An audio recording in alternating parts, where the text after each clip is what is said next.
folks, I'm Fred Cutler. I'm from Isit Technology, and we're an ed tech company. The product I want to tell you about is WeView.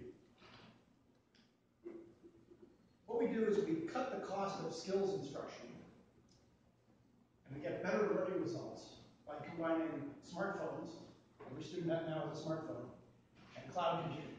Simple combination. So schools at the moment in fields like nursing, teacher training, they do recorded video, and they do it with expensive old hardware-based legacy systems, and they have a lot of trouble sharing those videos to students and then having the students use those videos for feedback and learning. So they need a way to share video, they need a way to record it cheaply, they need a way to share video, and they need a way for that video then to be accessible for students and teachers for there to be feedback around the video. So why not eliminate the hardware cost? The fact that hardware goes out of date, is expensive to maintain, you need specialized training, and replace it with a smartphone like this for recording a skill like the one I'm doing now. Here's a quotation from one of our early customers. They had a nursing simulation lab over on Vancouver Island, and they had a local home security company come in and build them. They thought they needed video so badly, they had a home security company come in and build them a video solution. And it's now beta, and they can't share the videos to the students. They were spending ages putting each video on a USB stick and giving it to the students. And they got very excited when they heard about our software-based product.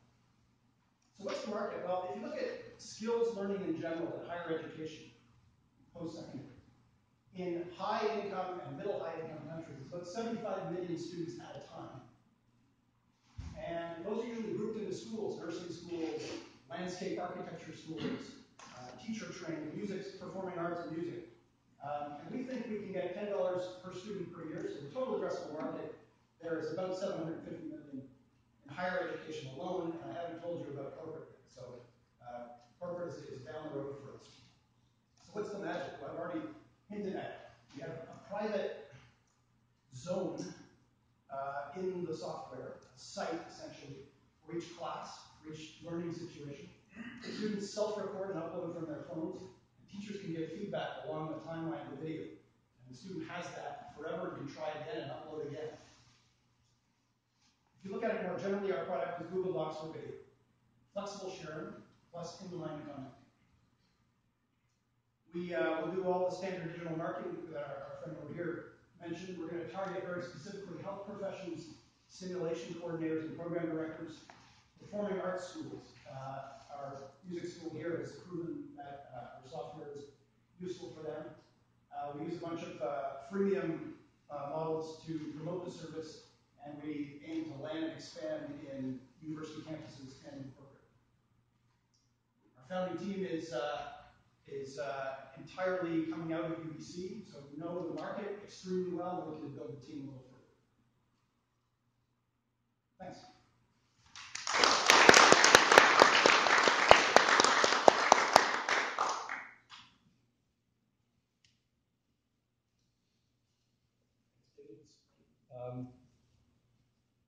I'm just kind of questioning.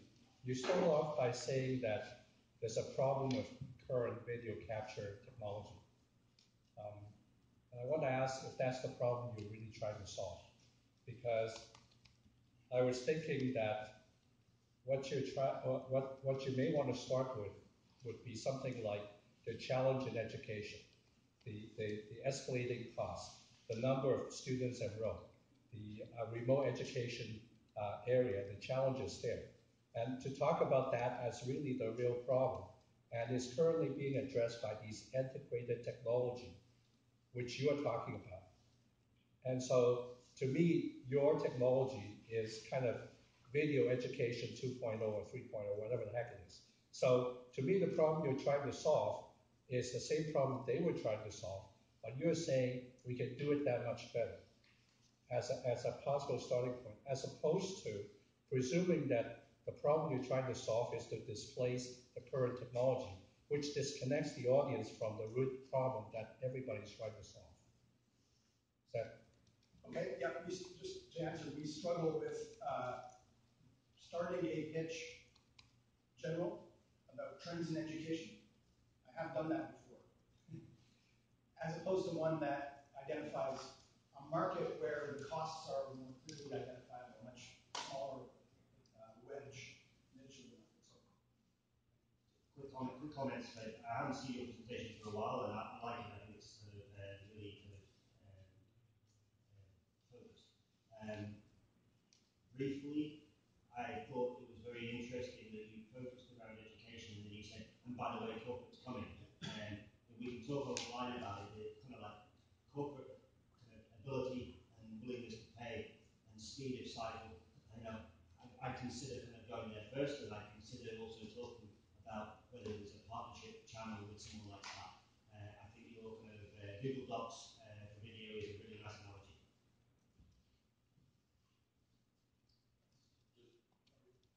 Just to echo what I said back here, is I immediately tuned out as soon as you identified it as a solution to video capture, because as a recent graduate of a post-secondary institution, I have never used video capture, and I do not know someone who has. And so immediately as that was the problem, I completely agree, is that it wasn't solving a problem for me, and I almost lost interest. But if you had said your learning could have been enhanced, it would have been more intriguing, I think. So just echo that. Let me clarify. I'm not suggesting, because I saw your earlier presentation before. I'm not suggesting that you put a lot of emphasis on the root problem, but to bring in the root problem and talk about the current state and challenges puts you right in the context, and also open up the potential of where you may want to go. Right? And this is a problem that, if you state the root cause, it's the same general problem with multinationals and large corporates where they have training they need to provide. A smaller corporate organization that needed training but couldn't afford the infrastructure of a larger company. So it plays in well if you tie the problem you're trying to solve to the root. Just one thing I'm trying to understand is that I understand you're making a comparison to existing technologies that are old-fashioned in the sense that they're incumbent. I don't understand why YouTube, a private YouTube channel, wouldn't be a good substitute for your product. We already have a commentary section. I know I've done this once before, but it's a long time ago. I can make a private section. So how do you add value to this equation? Because I don't see it, and I'm not even that up on this area. I just don't see this yet as being of huge value.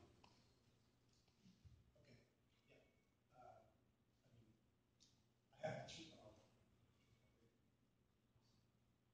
Just a quick observation for you. First of all, the way you open, we cut the cost out and we achieved better learning results. So very generic.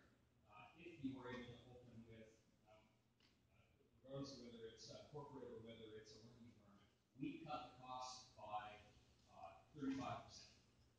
If there was a way to do that, then you have to do these punching and telling where's the way down. But opening with, we cut the cost out. You could probably put some engineer's name in it, and we make better learning results.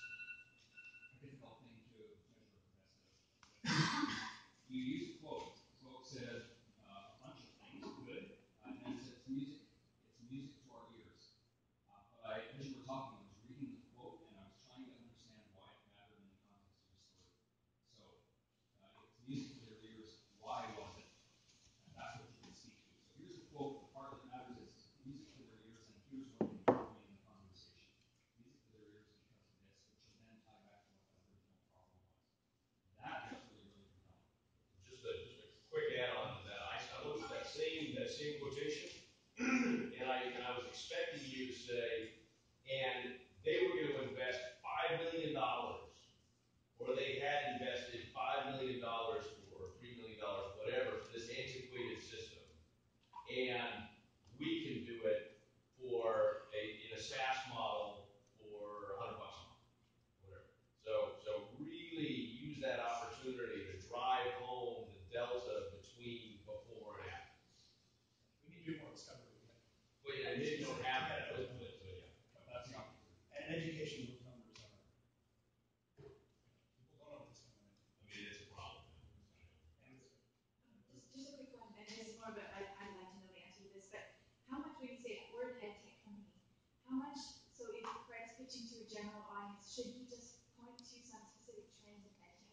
So I was kind of like, what do you think about EdTech? Do investors like it or not? And I was kind of doing a little bit of research after doing the Q&A. I'm like, should we start drawing some contours about what potential deals have happened recently, why you can see yourself inserting yourself into the market, and maybe, overcoming the arguments, well, educational institutions don't spend money on these things, even though they're cool. So I'm just wondering if